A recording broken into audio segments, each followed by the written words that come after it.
Hello friends, तो आज का टॉपिक है हाशमान सीमांत उपयोगिता का नियम।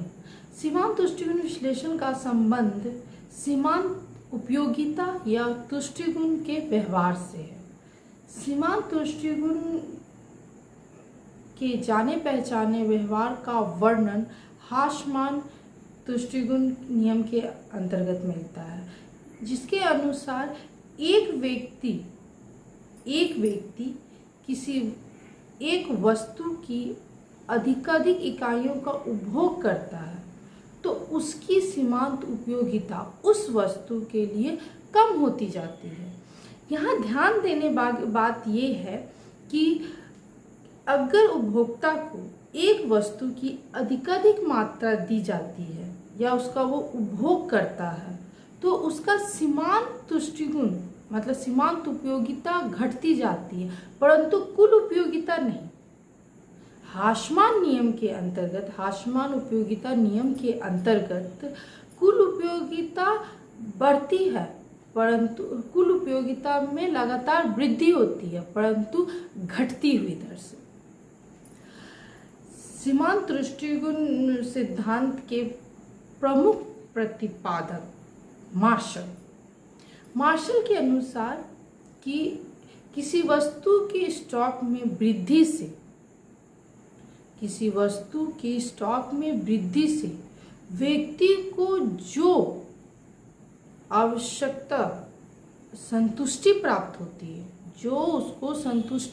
होती है वह भंडारण में प्रत्येक वृद्धि से वो अतिरिक्त संतुष्टि कम होती चली जाती है। मतलब क्या कि मार्शल के अनुसार कि अगर किसी वस्तु का उपभोग के लिए जो भंडारण में वृद्धि होती है उसकी जो अतिरिक्त इकाई होती है वो अंतिम इकाई वो हर वृद्धि के बाद घटती चली जाती है। उनके नियम में दो तथ्यों का उजागर होता है। पहला तथ्य ये है कि जबकि हम लोग को पता है कि मनुष्य की आवश्यकताएं असीमित होती हैं, लेकिन इस असीमितता में मनुष्य की किसी एक आवश्यकता की पूर्णता पूर्ति होना संभव है। मनुष्य किसी एक आवश्यकता की संतुष्टि वो कर सकता है, उसे पूर्ण संतुष्टि एक उपभोग से प्राप्त हो सकती है। ठीक है, तो उस संतुष्टि को पूरा करने के लिए वो उसको अधिक से अधिक इकाइयां प्राप्त हो सकती है। उस अधिक से अधिक जैसे वो इकाई का उपभोग करते चले जाता है तो उस वस्तु की जो सीमांत संतुष्टि है वो धीरे धीरे कम होती चली जाती है। और एक समय ऐसा होता है जब वो व्यक्ति उस वस्तु के उपभोग करने से साफ इनकार कर देता है, वो उसे अब अतिरिक्त उपभोग करने के लिए सक्षम नहीं होता है। तो ऐसी अवस्था को उससे उसकी पूर्ण संतुष्टि हो जाती, उस आवश्यकता के प्रति उसकी पूर्ण संतुष्टि हो जाती है। पूर्ण संतुष्टि, और अगर उससे एक भी अतिरिक्त इकाई उस व्यक्ति को दिया गया या वो उसका उपभोग किया तो वो उसके लिए ऋणात्मक सीमांत उपयोगिता को शो करने लगता है। मतलब अब वो उसको फायदा नहीं पहुंचाएगा, अब वो उसको नुकसान पहुंचाने शुरू कर देगा। ठीक है, और दूसरा तथ्य जो उजागर होता है उनके नियम से वो है दूसरा तथ्य कि कोई भी वस्तु की अगर अतिरिक्त इकाई उसे दी जाती है तो वो उस वस्तु का यदि प्रतिस्थापन मतलब कि उसका सब्स्टिट्यूट, उस आवश्यकता के सब्स्टिट्यूट अवेलेबल हो उस व्यक्ति के पास, तो उस स्थिति में उसकी सीमांत उपयोगिता कभी भी ना शून्य होती है ना ऋणात्मक जाती है। कहने का मतलब कि अगर कोई व्यक्ति एक वस्तु का उपभोग करता है और उसकी सीमांत उपयोगिता बनी रहती है, मतलब कि एक व्यक्ति को एक अधिक वस्तु की एक अधिक मात्रा का जब उसे मिलने लगता है तो उसकी जो सीमांत उपयोगिता होती है वो स्थिर रहती है, क्योंकि जब वो वस्तु जब उसे प्राप्त होती है तो वो उस वस्तु को अपनी दूसरी आवश्यकता को पूर्ति करने में लगा देता है, जिसके कारण उसकी सीमांत उपयोगिता शून्य नहीं हो पाती। मैं फॉर द एग्जाम्पल इसके यहाँ पे उस वस्तु के रूप में मुद्रा को लूंगी। मुद्रा ऐसी वस्तु है कि मुद्रा से अगर व्यक्ति की एक संतुष्टि का पूर्ति हो जाती है, अगर एक संतुष्टि को उस मुद्रा से वो खरीद के वो अपनी एक संतुष्टि को पूरी तरह से संतुष्ट हो जाता है किसी एक वस्तु से, तो वह उस मुद्रा को अपनी दूसरी आवश्यकता में लगा देगा, जिसके कारण मुद्रा की कभी भी मुद्रा की सीमांत उपयोगिता न शून्य होती है न ऋणात्मक रहती है। कम होती है लेकिन कभी भी शून्य और ऋणात्मक नहीं होती है। तो इसे मैं टेबुलर फॉर्म में आपको शो करती हूँ। आइए मैं आप लोगों को बताती हूँ हाशमान सीमांत उपयोगिता को टेबुलर फॉर्म में, आपको समझने में ज़्यादा आसानी होगी। देखिए, एक दिन में इस कॉलम में मैंने दिया है एक दिन में केले के उपभोग की मात्रा, मतलब एक व्यक्ति एक दिन में कितने केले का उपभोग किया है, और दूसरा कॉलम में आ गया कुल उपयोगिता यूटिल्स का, और तीसरे कॉलम में सीमांत उपयोगिता, उस वस्तु से हमें कितना सीमांत उपयोगिता प्राप्त होती है।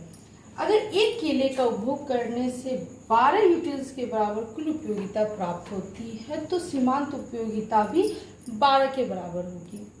अगर उस व्यक्ति को दूसरा केला दिया गया तो उस समय उसकी कुल उपयोगिता कितनी हो जाएगी? 22 हो जाएगी। कुल उपयोगिता 22 होने पर उसकी सीमांत उपयोगिता कितनी हो जाएगी? 22 में से 12 घटा देते हैं तो 10 के बराबर हो जाएगी। ठीक है, देखिए उसकी कुल उपयोगिता पहले 12 थी, अब 10 होगी। जब मैं तीसरी इकाई से दूंगी तो उसकी कुल उपयोगिता 30 हो जाएगी। 30 हो जाएगी। 30 मतलब 22 में से 8 घटा देंगे, 22 में से 30 में से 22 घटा देंगे तो कितना बचेगा मेरे पास? 8।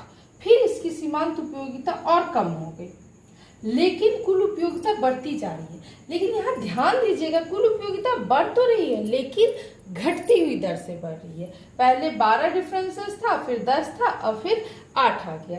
चौथी इकाई जब देते हैं तो मेरी उसकी कुल उपयोगिता कितनी हो जाती है? 36, मतलब 36। अगर इसका डिफरेंसेस निकालते हैं तो मेरी सीमांत उपयोगिता कितने की बराबर हो जाएगी? 6 की।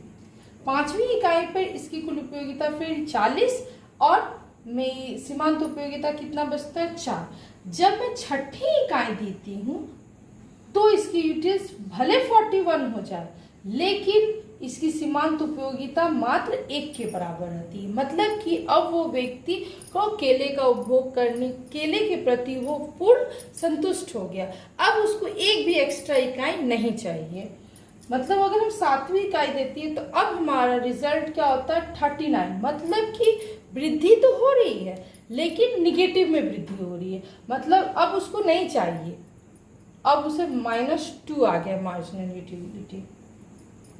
8वीं इकाई में तो -5 यूटिलिटी आ गया और घट के मेरी कुल उपयोगिता मतलब टोटल यूटिलिटी 34 आ गई।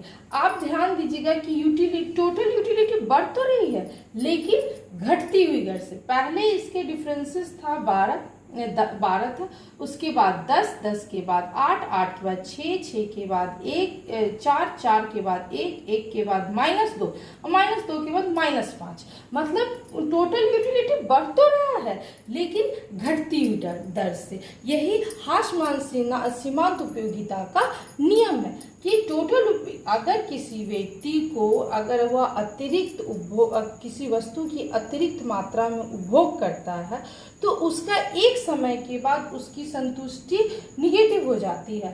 कुल उपयोगिता बढ़ती तो है लेकिन घटती हुई दर से बढ़ती है।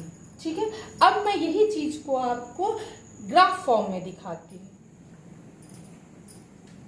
मैं मार्जिनल और टोटल यूटिलिटी को ग्राफ फॉर्म में आपको दिखाती हूँ। ठीक है, यहाँ पे मैंने यूटिल्स को लिया, एक्स एक्सिस पे मैंने यूटिल्स को लिया है और वाई एक्सिस पे टोटल यूटिलिटी को। यही प्रोसेस सेम नीचे भी आएगा। एक्स एक्सिस पे यूटिल्स लिया गया जिसे मैं डॉट लाइन से मिलाई हूँ और वाई एक्सिस पे मैंने मार्जिनल यूटिलिटी को लिया है। ठीक है, अब मैं आपको पहले ही बता दी कि अब कुल उपयोगिता बढ़ती है लेकिन घटती हुई दर से। तो फर्स्ट सिचुएशन में मेरा कितना था? टोटल यूटिलिटी 12 था। ठीक है, तो टोटल यूटिलिटी 12 से 22, 22 से 36, 36 करके एक्सट्रीम पॉइंट 41 पे जाती है। उसके बाद एक्सट्रीम पॉइंट पे 5 यूटिल्स जब उसे प्राप्त हो जाता है, 6 यूटिल्स के बराबर जब उसे कुल उपयोगिता प्राप्त हो जाती है, तब उसकी कुल उपयोगिता अब धीरे धीरे घटना शुरू हो जाती है, जिसको क्या कहते हैं, हाशमान सीमांत हाशमान उपयोगिता, जो कि हाश हो रही है, मतलब धीरे धीरे कम होती जा रही है। ठीक है, उसी तरह जैसे जैसे बढ़ रही है उसी तरह से मैं यहाँ पे सीमांत उपयोगिता को भी आपको शो करूंगी, वो भी धीरे धीरे डाउन जा रहा है। मतलब पहले 12 था, 12 से 10 आया, उसी तरह पहले 12 था, 12 से 10 आया, 10 से धीरे धीरे धीरे 0, यहाँ पे 0 हो गया और अब इसका मूवमेंट निगेटिव की तरफ जा रहा है। मतलब अब यहाँ पे ये आ गया -2, -5, इस तरह वो निगेटिव की तरफ मूव कर रहा है। अगर इसी तरह प्रोसेस बढ़ता रहा तो धीरे 0 के बाद वो धीरे धीरे निगेटिव इन्फिनिटी तक जा सकता है। ठीक है, वो तो बात की बात है। तो ये है आपका ग्राफ, जिसमें मैं आपको बता रही हूँ कि टोटल यूटिलिटी है और ये आपका मार्जिनल यूटिलिटी है, जो कि डाउनवर्ड जा रहा है और निगेटिव की तरफ मूव कर रहा है। लेकिन टोटल यूटिलिटी कभी भी निगेटिव नहीं जाएगा, ये हमेशा बढ़ेगा लेकिन निगेटिव कभी नहीं होगा। ठीक है, तो आज के लिए इतना। तो आज का टॉपिक फिनिश हुआ, हाशमान सीमांत उपयोगिता का नियम। अगर आपको ये पसंद आया है तो लाइक जरूर कीजिएगा। अगर अब तक सब्सक्राइब नहीं किया है तो सब्सक्राइब जरूर कर दीजिएगा, क्योंकि मैं इसी तरह इकोनॉमिक्स के टॉपिक आपके सामने लाती रहूँगी। अगर कहीं भी आपको ऑब्जेक्शन हुआ या समझ में नहीं आई या ठीक से मैं डिस्क्राइब नहीं कर पाई हूँ तो मुझे कमेंट बॉक्स में ज़रूर बताइएगा, ताकि मैं नेक्स्ट वीडियो में आपका वो प्रॉब्लम सॉल्व कर दूँ। धन्यवाद।